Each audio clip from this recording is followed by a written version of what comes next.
Fake X-Force scenes, a Chris Evans cameo, underwater scenes with Vanessa, and not safe for work Disney jokes were all cut from Deadpool 2. Yippee-ki-yay movie lovers, it's Jan here, and today I'm explaining everything we never got to see in the Deadpool sequel, plus details on an extended cut of the movie. If this is your first time here, be sure to subscribe to get all my Deadpool and Marvel videos, and leave a comment for a chance to win some cool Deadpool 2 merch. Spoilers ahead, of course, for the movie, so take care if you've not seen it yet.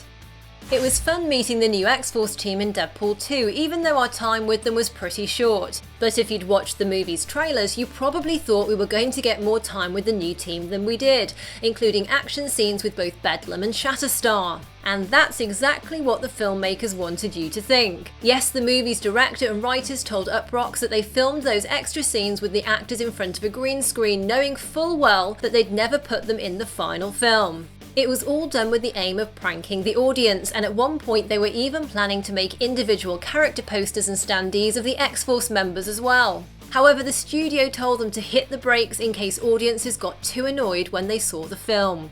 The idea behind the marketing, of course, was to make all those sudden X-Force deaths more of a shock to viewers watching the movie in the cinema, which it certainly was, though it's still a bit of a shame to see so little of actors like Terry Crews, Louis Tan and Bill Skarsgård.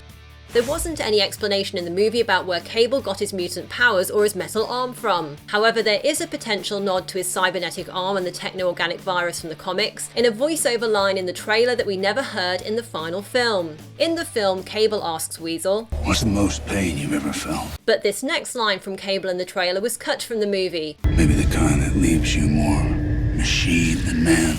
Perhaps this audio was part of a deleted scene, or it could have been an extended version of Cable's monologue when he's interrogating Weasel. And based on Cable's words, it sounds like this would have added yet another Star Wars Easter egg to the movie, this time referencing Obi-Wan Kenobi's words about Darth Vader. "He's more machine now than man."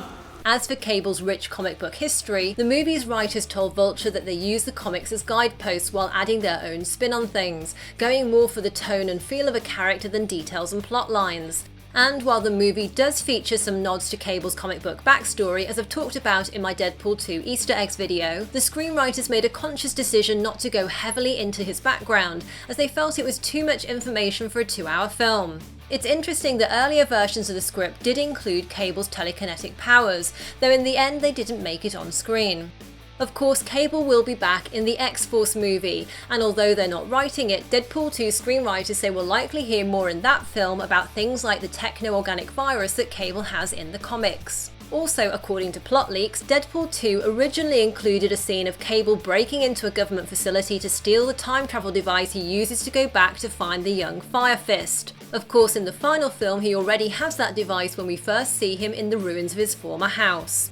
As I mentioned earlier, it's becoming more normal for major movies like Deadpool 2 and Avengers Infinity War to use fake scenes or alternate takes in their marketing to avoid spoilers. In a comedy like Deadpool, tons of stuff was improvised in addition to the script, with Ryan Reynolds delivering multiple riffs on scenes, which means there were just too many jokes to fit in the film. So director David Leitch deliberately included some of those alternate versions in marketing materials, while others may appear on the Blu-ray. And to give you a taste of what that included, here's a stack of alternate and deleted lines and moments from the Deadpool 2 trailers which ended up different in the final film. Oh, you're living the dreams, DP. Yeah. Devil may care attitude.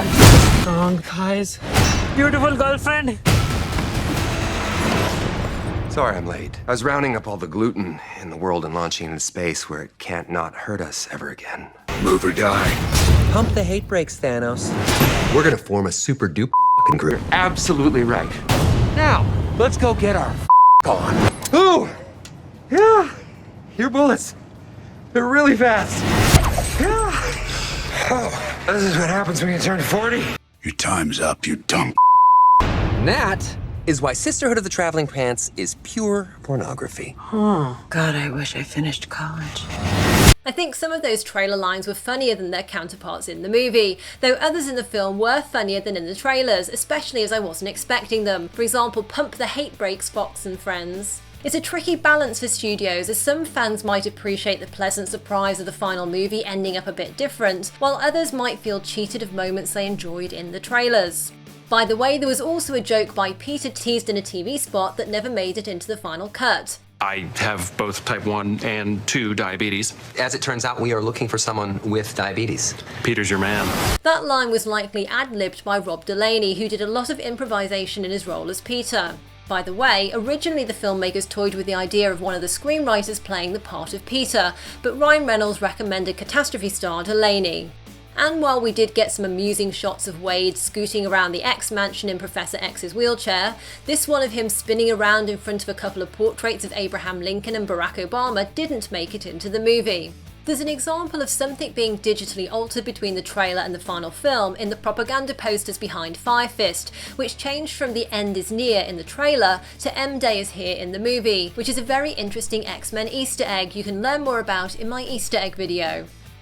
The Deadpool sequel certainly isn't short on post-credit scenes as it is. However, they also filmed an extra credit scene featuring baby Hitler, which was initially going to appear at the very end of the movie. The scene was set in a newborn nursery and showed Deadpool deliberating over whether to kill the baby lying in a crib. He eventually decided in favour, saying maximum effort as he went in to strangle the infant. The scene was deleted after it left test audiences decidedly uneasy.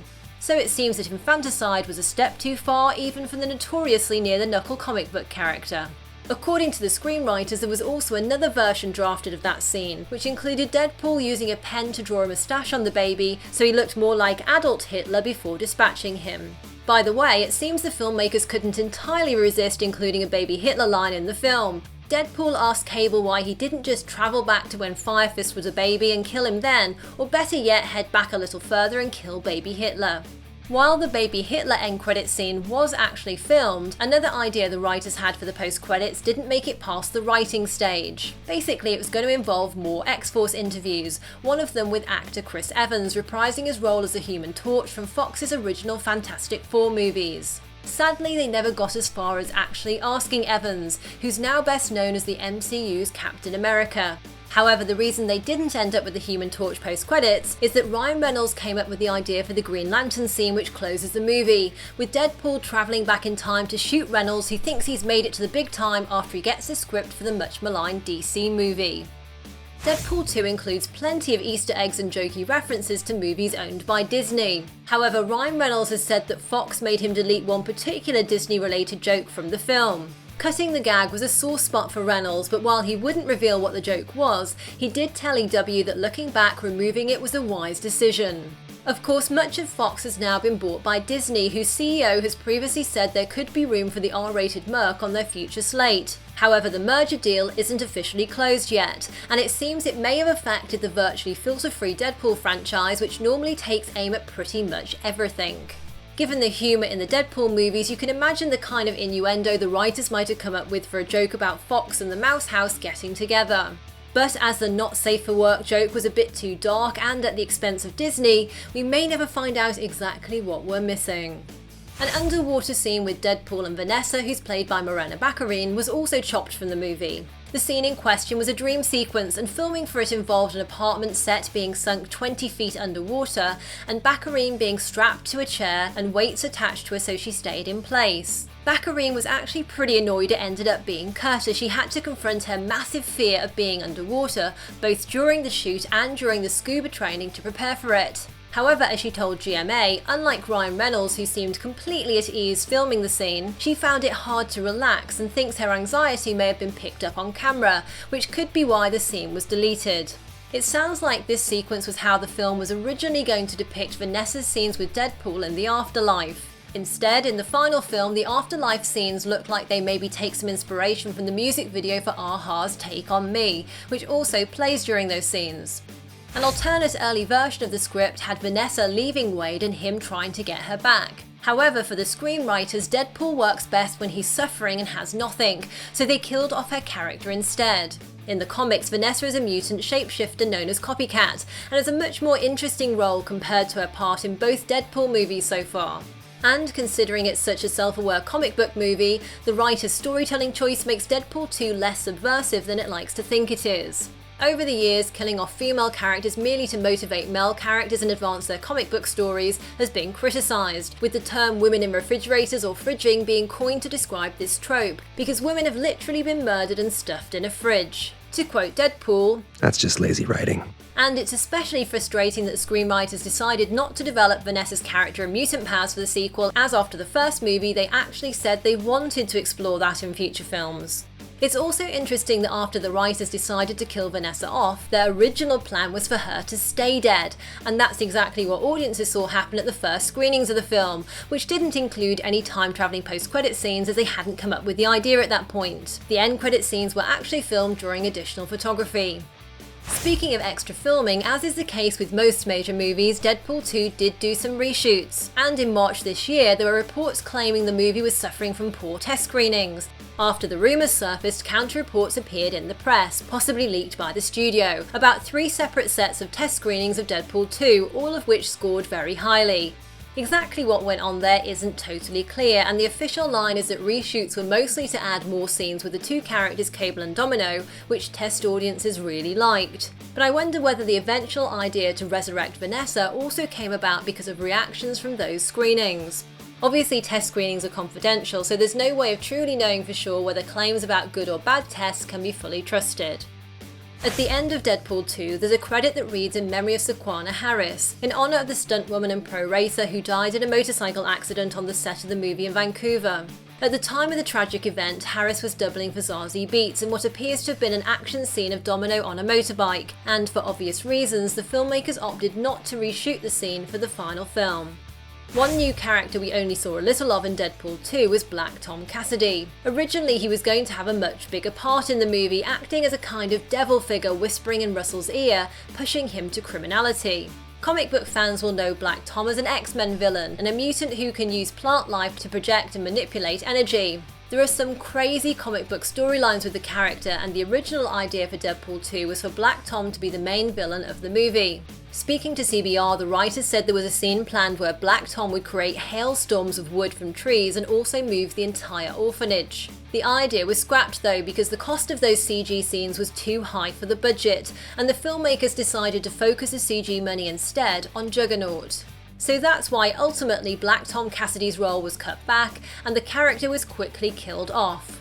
The writers have said that they regret this a little, but added that they can always use a time travel device to resurrect him if they want to. There's also a joke about a Deadpool 3 movie which feels like it might have been filmed specifically for the trailer, but it probably would also have worked as one of the motor-mouthed Merc's many meta moments within the movie. It lives up to the hype, plus. They probably won't even make a 3. Yeah, why would they? Stop it too. You killed it. If you're hoping all these deleted scenes may mean there's a possible extended cut in the works, then you're likely in luck, as director David Leitch told website Bloody Disgusting that he hopes to share some lengthier scenes when the Blu-ray release comes out. One particular extended scene that Leitch teased happens in the opening fight montage, and is a single shot in the bathhouse fight with the yakuza, which he describes as a seamless 360 shot that's really fun. Something the screenwriters have said will be on the DVD is a montage of Wade's various attempts to kill himself after Vanessa's death. Because of Deadpool's healing factor, each attempt fails of course, but in the extended scene we see Wade making more and more violent attempts, such as jumping into a polar bear enclosure and swallowing drain cleaner chemicals. Zazie Beetz also told Digital Spy about a very funny back and forth scene between her and Ryan Reynolds which everybody loved, but then parts of the script got reworked and so it just didn't fit in anymore. So it looks like there's plenty of scope for bonus Domino and Deadpool deleted scenes on the Blu-ray. Now, which scenes do you wish had been included in the movie, and do you think it's a good idea filming fake trailer scenes for big movies like Deadpool 2 and Infinity War? Be sure to comment and subscribe for a chance to win this awesome Deadpool merch. And if you haven't seen my Deadpool 2 Easter eggs video yet, check that out by tapping left. Or tap right for my full deleted scenes playlist for Marvel movies including Infinity War, Black Panther and Thor Ragnarok. Thanks for watching and see you next time, yippee-ki-yay movie lovers!